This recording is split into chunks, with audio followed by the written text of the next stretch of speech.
তো আমাৰ ইউপি বিল্ডৰ সাংগঠনিক মজবুত কৰাৰ কাৰণে আহিছে। আমি মজবুত কৰি সাংগঠনিক হিচাপে কি মজবুত কৰিম, কাৰণ কিবা একটা যুদ্ধত যাবলৈ ওলালে হ'লে তেনে ঠাইত থৰালবিলাক ঠিক কৰি ল'ব লাগে, এনেকৈ কৰিবৰ কাৰণে আজি আহিছে। বিদেশী ইলেকশ্যনৰ প্ৰিপাৰেশ্যন চলি আছে নেকি? চলি আছে, যিহেতু এটা ৰাজনৈতিক দল প্ৰিপাৰেশ্যনটো কৰিবই লাগিব, কাৰণ আগন্তুক যদি MC ইলেকশ্যন কাউন্সিলৰ ইলেকশ্যন এইটোৰ কাৰণে প্ৰিপাৰেশ্যনটো হ'বই লাগিব। প্ৰগ্ৰাম ব্লক হিচাপত আমি সাংগঠনিক হিচাপে মজবুত, আমি 100% জিকিবৰ কাৰণে আৰু চেষ্টা কৰিব লাগিব।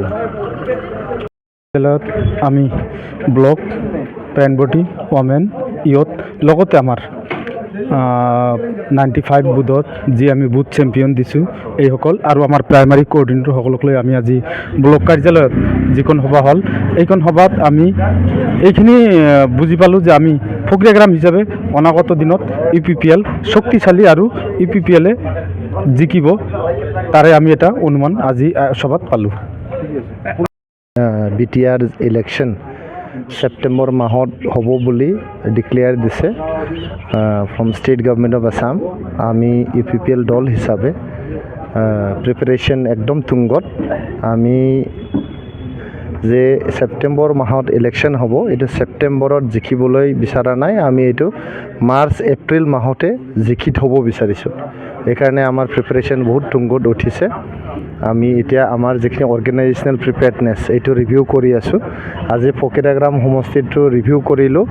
আমাৰ বুথ কমিটি, প্ৰাইমাৰী কমিটি আৰু ব্লক কমিটি কেনেকুৱা প্ৰিপেয়াৰ্ডনেছ আছে আমি ৰিভিউ কৰাৰ পিছত চালোঁ। ফকিৰাগ্ৰাম সমষ্টি বহুত ভাল পৰ্যায়ত আছে UPPLৰ কাৰণে, আৰু ফকিৰাগ্ৰাম সমষ্টিটো UPPL পাৰ্টীয়ে যে জিকিব এইটো খাটাং হৈ গ'ল। আজি বিজেপিৰ লগত এলায়েন্স থাকিব ন?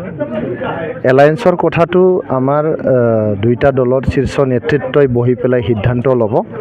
আমাৰ অসমৰ মাননীয় মুখ্যমন্ত্ৰী ডক্টৰ হিমন্ত বিশ্ব শৰ্মা ছাৰৰ নেতৃত্বত আমি চৰকাৰ চলাই আছোঁ। BTRত অসমত আমি UPPLে চৰকাৰ চলাই আছোঁ, আৰু আমাৰ NDAৰ পাৰ্টনাৰ হিচাপে নতুন দিল্লীত মাননীয় যশস্বী প্ৰধানমন্ত্ৰী নৰেন্দ্ৰ মোদী ডাঙৰীয়াৰ নেতৃত্বত আমি NDAত 2029 চনলৈকে নতুন দিল্লীত আমি চৰকাৰ চলাম।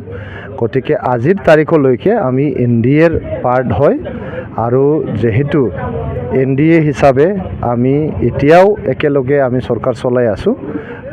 আমি শীৰ্ষ নেতৃত্বৰ ওপৰত এৰি দিছোঁ যে তেখেতসকলে যি সিদ্ধান্ত ল'ব আমি UPPLৰ ৱাৰ্কাৰ হিচাপে সেইটোৱে আখৰে আখৰে পালন কৰি যাম। হাইৰামাৰ মহিলাটি ইতিমধ্যে কৈছে 26টা চিট পাব বুলি কৈছে চৰকাৰ গঠন কৰিব।